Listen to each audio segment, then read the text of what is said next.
Canon makes some great 50mm RF lenses for their new mirrorless bodies. The 50mm lens is one of the most recommended general purpose focal lengths for photographers. But does it work for headshot photography?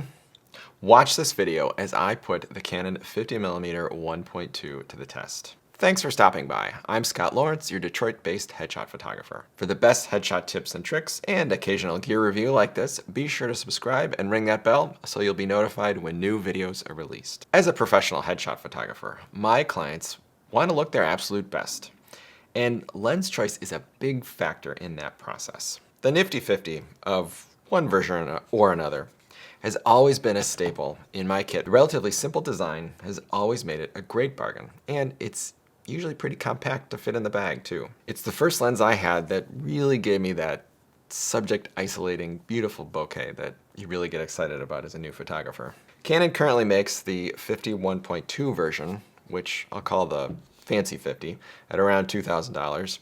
And they also make a 1.8 version, which we'll call the thrifty 50, at around $200. As a working professional, the 1.2 really is worth the price in my opinion. I don't know how Canon does it, but combined with the eye tracking autofocus, you really can shoot at f1.2 and be pretty confident that everything's going to be in focus the vast majority of the time. And that's impressive. The lens performance is amazing. There's no question there. Build quality is solid. It's definitely the heaviest 50 I've used too, which is a small downside.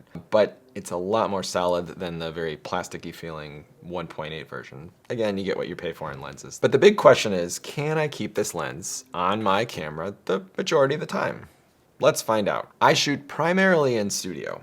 Now, some might say you really can't get the benefit of a really fast prime in the studio, but I would disagree. In a controlled light studio, shooting at around 1.8 or 2.0 really opens up the possibilities. You can use constant light to balance with the ambient window light. Sometimes I like to mix constant light with strobes, and at f1.2, even soft window light can become pretty strong at a reasonable ISO. The shallow depth of field is a tool to focus the viewer's attention too. In the case of a headshot, the focus of attention has to be on the subject's eyes, or specifically the closer eye to the frame. And at f1.2, many of the cosmetic issues that drive people nuts when they're getting their headshot taken, things like wrinkles, necklines, blemishes, those really just melt away in the soft bokeh. Now the 50mm focal length is on the short side when it comes to portraiture. Some may call the 85 the ideal length, and of course many photographers rely on their trusted 70-200 as well. The longer focal lengths do add some flattering compression, and you can also get up close and personal like this without having to be super close to the subject. That tends to freak people out that aren't used to having cameras in their face. However, the 50's slight distortion can be used to better flatter curvier subjects. Really, a 35 is ideal here, but 50 is a lot better than a 70-200 if you're trying to kind of reduce the visual weight of the shoulders and neck on a subject. A headshot crop is typically shoulders up. Think your LinkedIn photo, for example.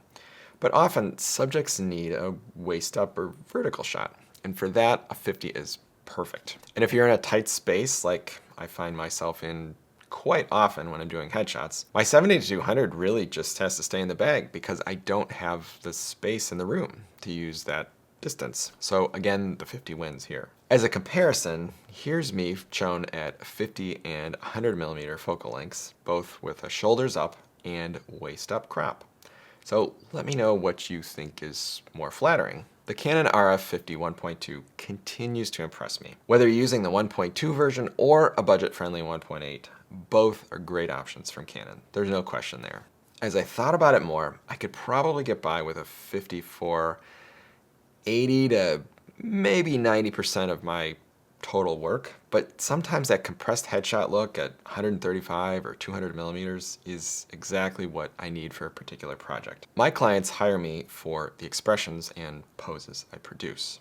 They're unlikely to really take notice of the focal length differences. So while you can't go wrong with either option, it's the human connection that matters the most as a portrait photographer. So what's your go-to portrait lens? Could you survive with only a 50mm lens? let me know in the comments. Thanks again for watching.